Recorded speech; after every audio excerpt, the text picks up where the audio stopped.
Hello, my dear class 10 students. Hope you all are well.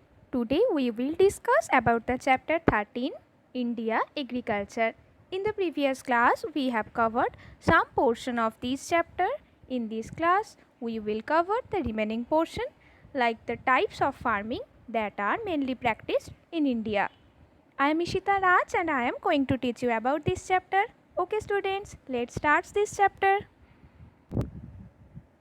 At first, what are the major types of farming that are mainly practiced in India? Mainly two types, that is subsistence agriculture and another one is the commercial agriculture. What does these two means? I have already discussed some portion of it in the previous class. Like the subsistence means the main purpose is not to sell the product, main purpose is that just fed by the product that are mainly produced, fed by the farmers and his family. If there is some surplus or a little surplus is there, sometimes no surplus, but if little surplus is there, then they can just sell it to the market. And the commercial agriculture, the main purpose of the commercial agriculture is to sell the product in the market. This is the main purpose of these two. Okay, now there are some types like the shifting cultivation and intensive farming in subsistence. Like shifting cultivation, we will discuss it, what does it mean, and the intensive farming.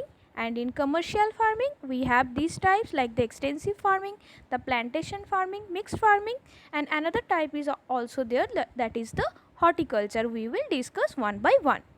And intensive and extensive, what is the difference between these two? Intensive, I have already covered, that where the population density is very high, so the need of the food product is also very high. That is why the farmer, or you can say the farms, are intensively used, intensively cultivated, that it is a farm. And the size of the you can say the land holdings are very small and they are intensively cultivated. And the extensive farming is done in there where the population density is less and the large farm size is there. So we will discuss one by one what are the different types of agriculture.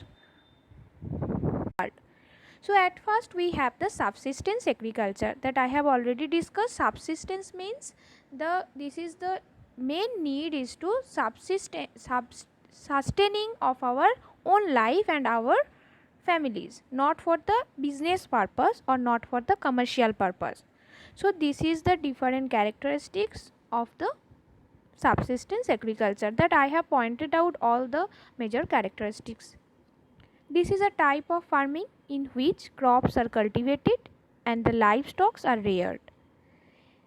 Support to the farmers and their family. So subsistence agriculture, the main purpose is to support to the farmers and their family, not for the economic purpose. If there is some surplus, actually there is no surpluses, very little or sometimes no surpluses. If there is very little surplus, then they are just sold. But the main purpose is to support to the farmers and their family. Okay.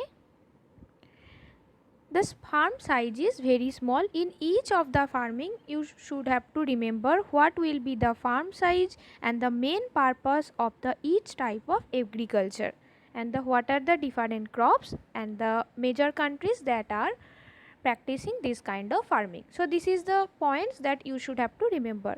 So the farm size is very small and the low production. Why it is low production? Because the main purpose is to sustenance of the farmer's family or the farmers, not for the economic purpose. That is why the production is very less. Even with that, the traditional or primitive method of farming is there. Any kind of mechanization, no, not any kind of modified farming system. They are mainly done by various traditional and primitive method of the farming. This is of two types. One is sedentary and another one is the shifting cultivation. We will discuss it. And in most of the cases, the entire family of the farmers are just work on the field. Okay, because there is no such mechanization and machinization. That is why the human labor or the human labor is very much needed. That is why the farmer by his own and his entire family is just working on the field. So this is the subsistence agriculture. In the subsistence agriculture, I have already discussed this is of two types, in sedentary and in shifting cultivation. So sedentary means the primitive type of agriculture. Even shifting cultivation is also that kind.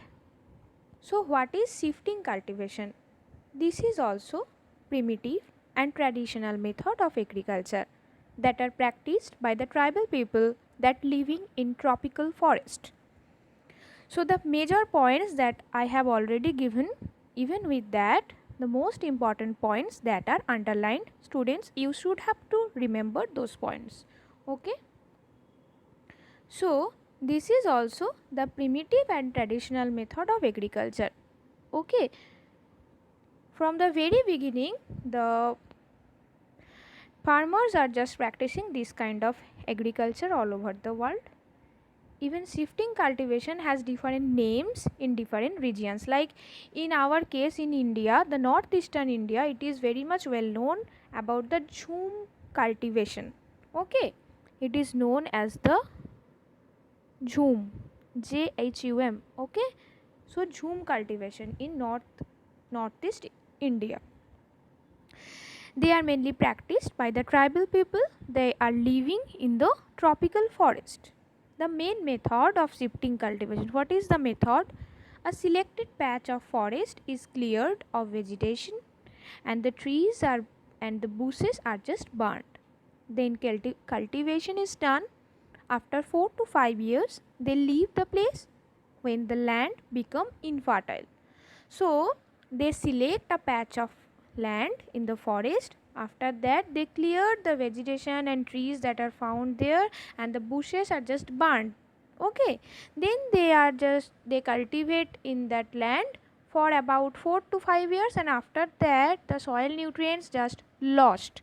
Okay, that is why the place, or you can say the soil, is become infertile. So they leave the place and they find another that kind of land or patch of land, then they are just cultivating in that land.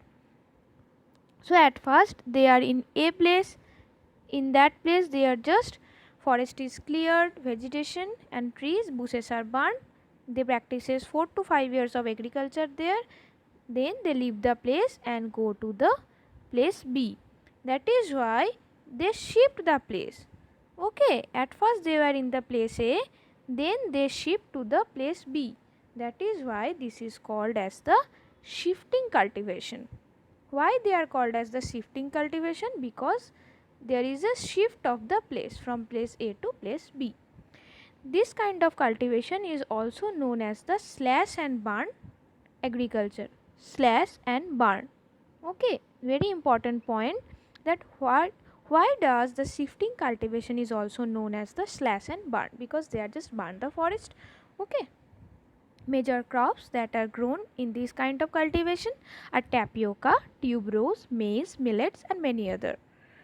But this is not eco-friendly. There is very much problem that lied with this kind of cultivation. This is a wasteful method because it is only done for in one place only for 4 to 5 years, right? That is why this is a wasteful method. Even with that, environmental issues like deforestation, heavy pollution, because burning up that much forest that creates various pollution problem, okay, in the air. Even deforestation problem, soil erosion is also there, so that creates very much environmental problem. So these are the major disadvantages that lied with the shifting cultivation. Okay, now have some look how they are just cultivated. This is a nice picture of shifting cultivation. The first one is just cultivated by the tribal people and the second picture shows how the forest or the fields are just burnt.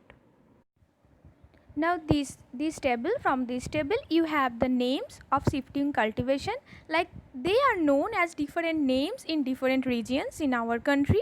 So this is the different names, like in Assam you have the jhum cultivation. Not only in Assam but in various northeastern states the shifting cultivation is known as the jhum. Though the slash and burn is very much effect or is very much harmful for the environment, but still it is practicing in the northeastern states of India. In Odisha, its name is Pora. In Madhya Pradesh, it is known as Bevar. In Chhattisgarh, it's Masha, and in Kerala, it is known as the Ponam. So these are the some names of shifting cultivation that are well known in different states. Next we have the intensive farming. So I have already discussed what is the basic difference in intensive and extensive farming. So this is the intensive farming, where it is done where the population density is very high but the supply of land is very limited. Much pressure on land. As you have much population density like this place, the farm size is very small, supply of land you can say is limited, but there is much population is there, and the need to feed that much population is very much high. That is why some pressure on land is there. In this condition, intensive farming is practiced. That is why land holdings are also very small. Usually more than one crop on the same field is practiced. Like not only one crop, as the population density is high and the high demand is there, you can say the demand of that much population is there. That is why not only one crop but more than one crop that is needed and that are cultivated in the same land, that are practiced manually, or some drought animals are also used. So intensive farming are mainly done by the manual labor. Not much machineries or mechanization is there, though nowadays some mechanization is also there, but still manual labor is also practiced. The land is under cultivation throughout the year. As I have said, the high demand or very high population density, that is why high demand is there. That is why not a single month or not a single time of a year the land can be bared. Throughout the year it should be cultivated. And the intensive farming is a labor intensive system. Okay, so these are the characteristics of the intensive farming. Major crops in this farming that are grown are the rice, wheat, sugarcane. So rice, wheat are the two staple food in our India. That is why for to feed the farmer, to feed the people, it is intensively cultivated. So what are the different regions where these cultivation are mainly done?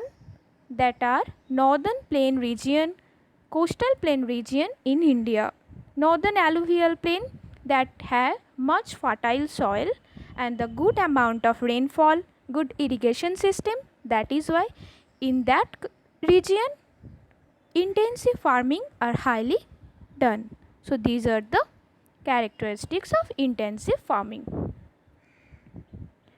Now have some look how intensive farming are being done. Manual labor is there, even some drought animals like the oxen are mainly occupied here to plow the field. This is the picture, the intensive farming. Next we have the commercial agriculture, or you can say the commercial farming. The main object of commercial agriculture is to sell the product in the market and to earn the profit. So this is the main purpose of commercial agriculture. So the goods that are mainly cultivated or the agricultural goods that are mainly produced, the main motto of this production is to sell the product in the market to earn some profit. They are mainly done in India in some states like Punjab, Haryana, Uttar Pradesh, Gujarat, Maharashtra, etc. What are the different types of commercial agriculture? There are extensive agriculture, plantation farming, mixed farming, horticulture. These are some types of the commercial agriculture. So we will discuss it one by one. So extensive agriculture, at first we have in the time of intensive agriculture. So what was the point or what was the characteristics that we have already followed in intensive agriculture?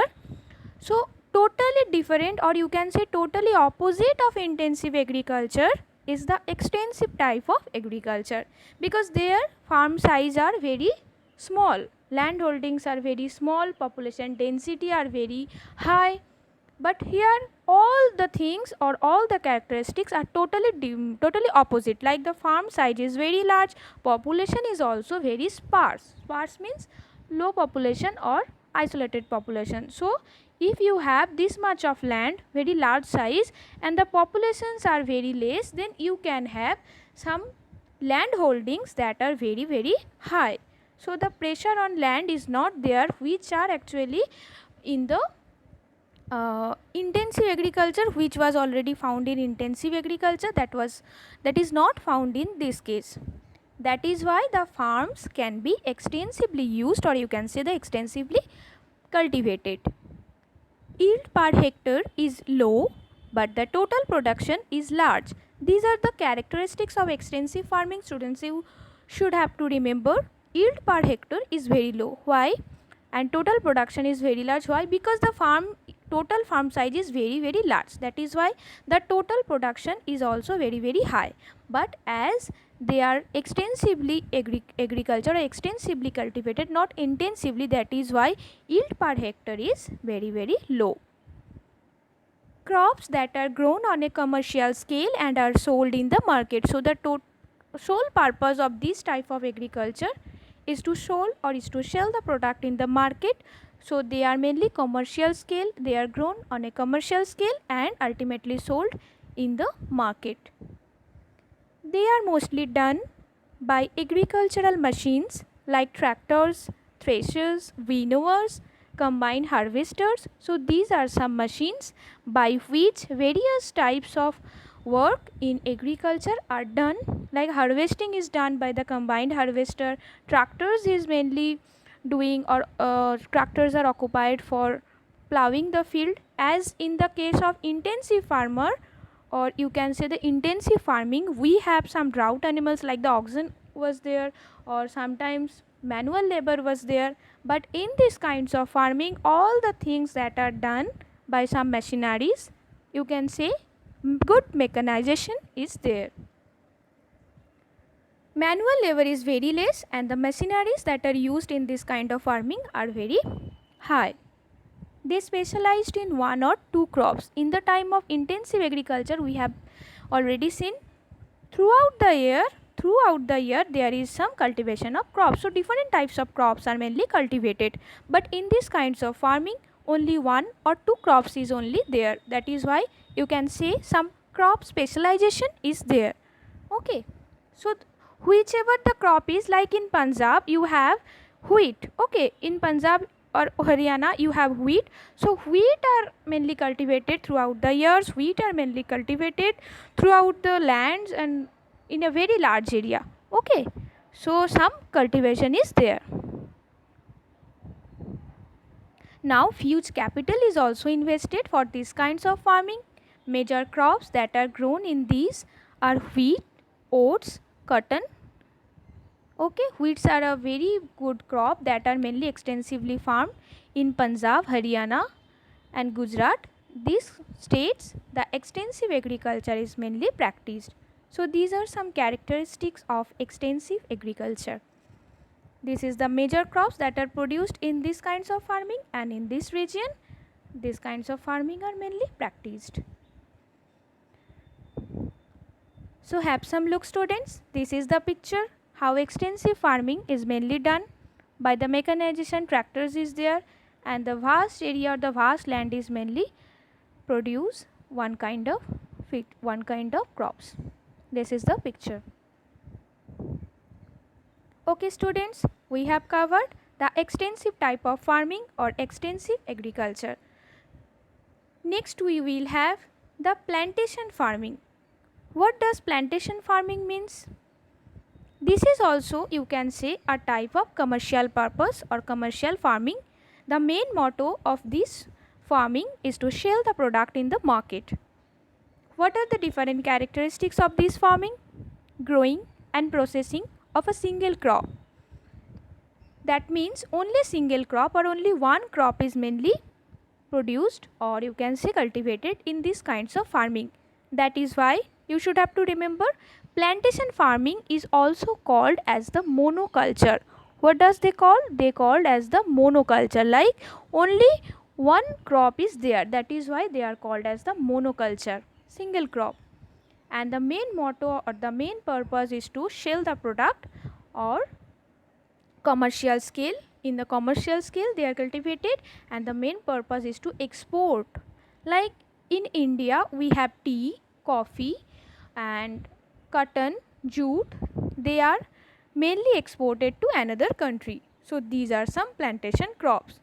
So what was the history of the plantation crops? We have to remember colonization of tropical and subtropical countries like Indonesia, India, Sri Lanka, parts of Africa. In the time of colonization, at first Britishers started to plantation farming. Like in Darjeeling Himalayas, we have large amount of tea garden in Assam also, and the world based tea of the Darjeeling that are mainly found. A single crop grown over a large area, huge amount of capital is needed, because for the plantation farming the huge machinery is to be set up. That is why in all the processes a huge amount of capital is also needed. Some scientific methods of cultivation is required. Ultimate output is very high. Entire production is meant for export. So the sole purpose of this plantation farming is to export the product. That brings a lot of foreign exchange, as you can export some products to foreign, then you have some foreign exchange also. The major crops that are mainly cultivated in these kinds of farming is the tea, coffee, rubber, sugarcane, grapes, banana. These are some crops that are mainly reared in plantation farming. So these are the characteristics of plantation farming. Now have some look, students. This is the picture of the plantation farming. Like in the terrace cultivation or in kind of the terrace farming, some teas are mainly cultivated in the hill slopes. This is a picture of the plantation farming. The local people and the local labor that are mainly occupied in different steps in plantation farming, as it is also required some machineries and mechanization. Even with that, some manual labor in these kinds of farming is also needed. Next we have the mixed farming. Another type of farming we will discuss about is the mixed farming. What is mixed farming? From this name we have some idea. Like here not only crops are grown, but the cattle animals that are also reared, or you can say cattle animals are also domesticated togetherly on the same field. Like in the same field some crops are also grown, even with that cattle animals are also domesticated. Now that is why you can say this is called as the mixed farming. Like cattle animals also domesticated and crops are also grown. Now what is the advantage of these two that are done in togetherly on the same field? Like the advantage is that the animal waste that are mainly produced, they used to grow the crops organically. So the animal waste, like the if cow, buffaloes, goats that are mainly reared, then the cow dung or the animal waste that are produced, they can be used to grow the crops organically. Like they will act as the organic, you can say the organic fertilization or organic fertilizer. Like there no need to be use of some chemical fertilizer. That is why the animal waste are used to grow the crops organically. On the same hand, or the crop waste, or you can say the crop residues that are mainly produced, they can be also used as a fodder to the cattle.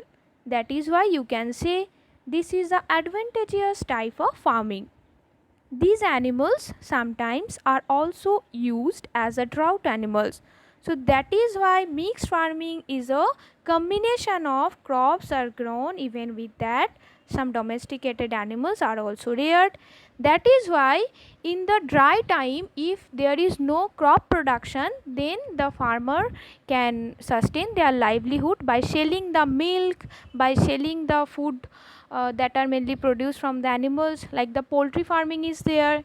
Even with that, the sheep is also reared. Okay, the yield per hectare is generally high in these kinds of farming. They are mainly done by organically. Some types of farming is the crop rotation. Throughout the year, some rotation of crops is there. That is why mixed farming, in this kind of farming, some steady income to the farmers can be happen. So it is also called as the advantageous type of farming that I have already discussed. Why it is advantageous? Because in the dry time, when no irrigation is there, no rainfall or little rainfall is there, that is why if the crop is failure or if the crop failure is there, that is why by selling the poultry or by selling the poultry goods like the milk or any kinds of animal product, then they can sustain their livelihood. So this is the characteristics of the mixed farming. So have some look, students. This is the picture of mixed farming. You can see that in the same field the crops are grown. Even with that, the cattle animals are also reared. Now we have lastly horticulture, the last one. Horticulture, what does it mean? It is the cultivation of fruits, vegetables and flowers. So these three types also includes some cultivation, or you can say the rearing of herbs, different types of medicinal plants, mushrooms also can be included in these types of farming. Like the fruits cultivation is called as the pomum culture, vegetable cultivation is called as the olericulture, and the cultivation of flowers is called as the floriculture. For these three I have said, like one is the flower cultivation is called as the floriculture. You will have to remember the cultivation of vegetation is called as the olericulture, and the cultivation of fruits is called as the pomum culture. Okay, so these three are there. The sole purpose of these is to export the product to the market. Here the farm size are very small. They are mainly managed using various scientific techniques. That is why the yielding are very high. Mainly these three. Okay, and also includes this kinds. So this is the horticulture. Now have some look in the picture how horticulture is mainly done. Like the at first you have the floriculture, or you can say the cultivation of flower. This is the cultivation of some vegetables. This is cultivation of some fruits. This also some floriculture is there. So this is the picture of the horticulture. Now we have covered all the types of farming in India presently that are practiced. Okay students, we will end this session today. Thank you.